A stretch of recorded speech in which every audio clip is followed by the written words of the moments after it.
Supreme Court judgment on rejecting withdrawal of resolution plan under IBC. Of the three, first appeal was moved by Abic Simbachore, which had filed a resolution plan for EduComp. The said resolution plan was approved by the COC in February 2018, while failed to pass the muster of 75% creditors approving the plan.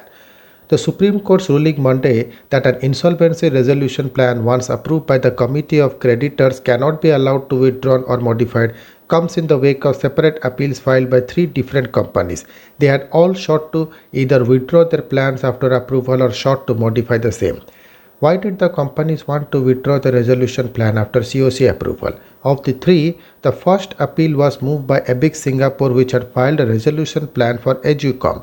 The said resolution plan was approved by the COC in February 2018 but failed to pass the muster of 75% creditors approving the plan. However, the plan was later approved and passed after a creditor who had initially abstained from voting wrote to the resolution professional that they could not participate in the voting due to technical error and their vote should be considered affirmative for the plan. Before the plan could be approved, the NCLT, some creditors of the EduCom moved to NCLT seeking an investigation into the affairs of the company since there were reports of mismanagement and money laundering against the company. Based on these reports and other concerns, Abic too filed a withdrawal application stating that the approval application has been pending before the NCLT for far too long. Similarly, Kundan Care, a resolution applicant for Aston Field, had sought to withdraw its plan after reports of Gujarat Urja Vikas Nigam Limited terminating a power purchase agreement signed with Aston Field surface. Though the termination on the PPA was turned down even as the Supreme Court, Kundan Care cited it as reason of withdrawal. What does the NCLT and NSLAT say on withdrawal of COC approval resolution plans? Though the NCLT had twice rejected the withdrawal application filed by IBEX, it had approved the same the third time, which was subsequently overturned by the National Company Law Appellate Tribunal. In its third order allowing the withdrawal of NCLT had held that though a resolution plan becomes binding after it approved, since IBEX said was unwilling successful resolution applicant, it would be unable to effectively implement the said resolution plan. The NCLT, however, overturned this order and said NCLT did not have the jurisdiction to permit withdrawal after the plan had been approved by the COC.